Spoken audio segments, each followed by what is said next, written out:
Hello मित्रों, green केम YouTube channel में आपનું हार्दिक स्वागत છે। नीट क्रेश कोर्स ની અંદર આપણે લેક્ચર નંબર 9 જીઓસી નો અભ્યાસ કરવા જઈ રહ્યા છે। લેક્ચર છે રિએક્ટિવ ઇન્ટરમીડિયેટ્સ, લેક્ચર નંબર 4 કાર્બિન। આના પહેલા 3 રિએક્ટિવ ઇન્ટરમીડિયેટ નો આપણે અભ્યાસ કરી ચૂક્યા છે। આજના લેક્ચરમાં આપણે જોઈએ કાર્બિન। कार्बिन ए 6 इलेक्ट्रॉन स्पीसीज छे, तटस्थ छे, अपूर्ण अष्टक रचना धरावे छे कारण के अष्टक में 8 इलेक्ट्रॉन जरूरी होय। अहींया आपणी पासे 6 इलेक्ट्रॉन छे। इलेक्ट्रॉन अपूर्ण होवाथी इलेक्ट्रॉन प्रत्ये आकर्षे छे, माटे इलेक्ट्रॉन अनुरागी कहेवाय। खूब ज अस्थायी छे, शॉर्ट एनो लाइफ टाइम होय 10⁻⁶ सेकंड जेटला समय में नष्ट पामे छे। एक्जाम्पल जोईए CH2 methylene, CCl2 dichlorocarbene, CH2PH यानी के फिनाइल कार्बिन। आ 3 प्रकारना कार्बिन आपणे जोई सकीए छीए। कार्बिन ए रिमर्टिमन प्रक्रिया अने कार्बोनिल एमाइन नी अंदर उत्पन्न थतुं मध्यस्थी छे। नीट 2017 ની અંદર આ ક્વેશ્ચન પૂછાઈ ગયો। ડાયક્લોરોકાર્બિન रिमर्टिमन प्रक्रिया में कयो कार्बिन उत्पन्न थशे? डायक्लोरोकार्बिन मध्यस्थी तरीके उत्पन्न थाय। नीट 2017 में आवेलो क्वेश्चन छे। कार्बोनिल एमाइन एना अंदर पण रिएक्टिव इंटरमीडिएट तरीके कार्बिन जनरेट थशे। 2 प्रकारना कार्बिन जनरली जोवा मळे, सिंगलेट कार्बिन एंड ट्रिपलेट कार्बिन। જોઈએ સિંગલેટ એન્ડ ટ્રિપલેટ કાર્બિન કઈ રીતે જોવા મળે છે। કેટલીક એની લાક્ષણિકતાઓ આપણે જોઈએ। લાક્ષણિકતા નંબર 1 સંકરણ। આના અંદર 2 બોન્ડ પેર પ્લસ 1 લોન પેર હાજર હોય, કુલ ટોટલ 3 થાય। 3 માટે સંકરણ sp2 લખી શકાય। 3 માટે સંકરણ લખી શકાય sp2, यानी કે એનું સંકરણ થશે sp2। sp2 संकरण एक लोन पेर होवाथी तेनो आकार वी शेप थशे अथवा तो वी आकार आपणे लखी सकीए। तेना अंदर एक खाली p कक्षक 2pz कक्षक ए खाली कक्षक तरीके अस्तित्व धरावे छे। हमणां स्ट्रक्चर आपणे जोईए त्यारे वात जोशुं। अयुग्मित इलेक्ट्रॉन होवाथी स्वभावे प्रतिचुंबकीय थशे। हुंडना नियमनुं पालन थतुं नथी। सिंगलेट कार्बिन ए हुंडना नियमनुं पालन करतुं नथी। रिप्रेजेंटेशन જોઈએ CH2 एक खाली p2pz कक्षक रिप्रेजेंट करेली छे અને ત્યારબાદ CH2 एक लोन पेर। आ लोन पेर ने आ कक्षकमां पण दर्शावी शकाय, आ कक्षकमां पण दर्शावी शकाय, आ रीते पण दर्शावी शकाय। 3 एનું रिप्रेजेंटेशन छे। अयुग्मित इलेक्ट्रॉन लोन पेर छे एनी आपणे स्पिन जो જોઈએ તો આ જે છે ઉપરની તરફ ભ્રમણ હોવાથી તેની સ્પિનનું મૂલ્ય +1/2 લખી શકાય। नीचेनी तरफ जे छे एना माटे -1/2 स्पिन मल्टीप्लिसिटी लखी शकाय छे। ऊपर तरफ +1/2, नीचेनी तरफ -1/2। स्पिन जोईए स्पिन गुणकनुं मूल्य summation of node 2s + 1। s = spin multiplicity of electron. Electron knee spin multiplicity जोईए तो टोटल जे छे आ 2p कक्षक माटेनुं 2, s माटे 1/2, एक ઉપરની સાઈડ છે એટલે +1/2, જમણી બાજુ clockwise rotation, anti clockwise rotation માટે -1/2 +1 પ્લસ -1/2 0 થશે, કેન્સલ, +1 2 * 0 એટલે 0 અને 1 ટોટલ સ્પિન થશે 1। 1 સ્પિન હોવાથી તેને સિંગલેટ કાર્બિન તરીકે ઓળખવામાં આવે છે। જો એનું બંધારણ કાર્બન તેની પાસે 2s2 એની ઇલેક્ટ્રોન રચના જોઈએ તો 2s 2px 2py અને 2pz હોય। એમાંથી 2 ઇલેક્ટ્રોન 2s માં, 3 4 અને 5 ઇલેક્ટ્રોન છે। આ ઇલેક્ટ્રોન માંથી 2 ઇલેક્ટ્રોન હાઇડ્રોજન સાથે બોન્ડિંગ બનાવશે।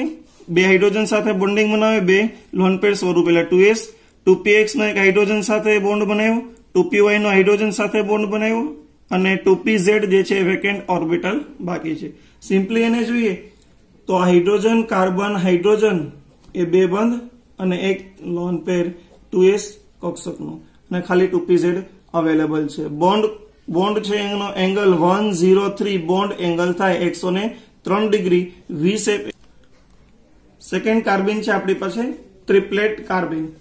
લાક્ષણિકતા જોઈએ ટ્રિપ્લેટ કાર્બિનની. સંકરણ 2 સિગ્મા બોન્ડ હોય એટલે sp સંકરણ થશે. રેખીય તેનો આકાર હોય.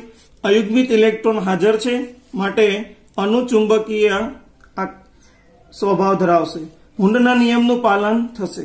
સિંગલેટ કાર્બિન એ હુન્ડના નિયમનું પાલન કરતો નથી, જ્યારે ટ્રિપ્લેટ છે એ હુન્ડના નિયમનું પાલન કરે છે.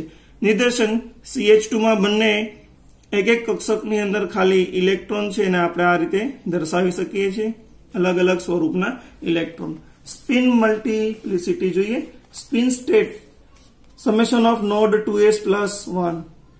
બંને ઇલેક્ટ્રોન એક જ સ્ટેટમાં છે એટલે 2 plus 1 half plus 1 half plus 1 half is equal to 1. બંને પ્લસ 1 હાફ નો સરવાળો 1 થશે. 2 એને ગુણ્યા 1 પ્લસ 1 3. ટોટલ સ્પિન 3 માટે ટ્રિપ્લેટ કાર્બિન તરીકે ઓળખવામાં આવશે. ટ્રિપ્લેટ કાર્બિનને આપણે જોઈએ તો 2px અને 2s બંનેમાંથી એક એક ઇલેક્ટ્રોન હાઇડ્રોજન સાથે બોન્ડ બનાવશે. 2 સિગ્મા બોન્ડની રચના થાય. 2 2py અને 2pz માં અયુગ્મિત ઇલેક્ટ્રોન બાકી રહેશે. આ રીતે તેનો આકાર જે છે એ રેખીય આકાર થશે. 118 ડિગ્રી તેનો બંધ કોણ જોવા મળે. સ્ટેબિલિટી ઓર્ડર જોઈએ. Stability order triplet carbene and singlet carbene. Representation આપણે જોઈએ તો લિનિયર આકાર છે. 2 ઇલેક્ટ્રોનને અયુગ્મિત સ્વરૂપે આમ દર્શાવવામાં આવે છે. સિંગલેટમાં એક જ કક્ષકમાં લોન પેર છે, બીજી ખાલી કક્ષક છે 2pz. એનું રિપ્રેઝન્ટેશન આપણે આમ છે. જો કાર્બન સાથે હાઇડ્રોજન હોય ત્યારે તેની સ્ટેબિલિટી એ ટ્રિપ્લેટ કાર્બિન મોર સ્ટેબલ થાય એઝ કમ્પેર ટુ સિંગલેટ કાર્બિન. એટલે કે મિથિલિન કાર્બિનમાં ટ્રિપલ સ્ટેટ છે એ મોર સ્ટેબલ છે એઝ કમ્પેર ટુ સિંગલેટ. ત્યારબાદ આપણે જોઈએ હેલોજન પરમાણુ આવેલા હોય તો, જેમ કે ડાયક્લોરોકાર્બિન. ટ્રિપ્લેટ ડાયક્લોરોકાર્બિન એ લેસ સ્ટેબલ હોય એઝ કમ્પેર ટુ સિંગલેટ. એટલે કે હેલોજન સાથે સિંગલેટ સ્ટેટ જે છે એ મોર સ્ટેબલ હોય એઝ કમ્પેર ટુ ટ્રિપ્લેટ. ડાયબ્રોમોકાર્બિન જે છે ટ્રિપલ સ્ટેટ એના કરતા સિંગલેટ વધારે સ્થાયી છે. શા માટે હોય એની વાત. હેલોજન સાથે જયારે આપણે જોઈએ તો હેલોજન સાથે 2 એક એક યુગ્મિત ઇલેક્ટ્રોન છે. અયુગ્મિત ઇલેક્ટ્રોન એક એક હોવાથી બ્રોમિન સાથે અપાકર્ષણનું મૂલ્ય ઓછું જોવા મળે.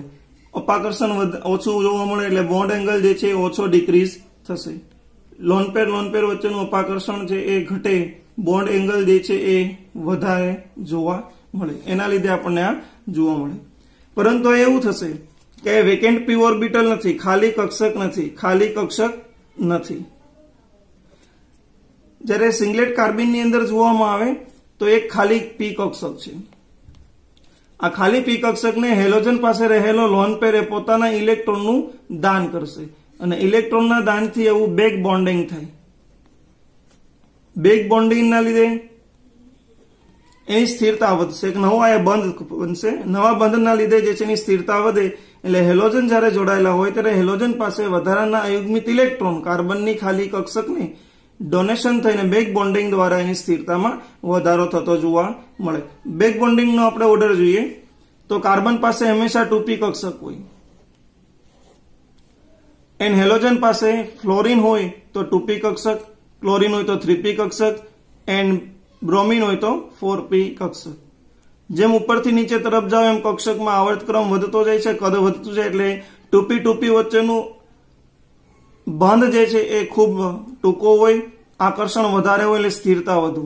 જેમ 2p 3p વચ્ચે જે છે શેલ વધતી જાય, બોન્ડ લેન્થ વધે, આકર્ષણ ઘટે, તેમ બેક બોન્ડિંગની સ્થિરતાનો ક્રમ ઘટતો જોવા મળે. હસતે રહો, आई के सर के साथ केमिस्ट्री सीखते रहो.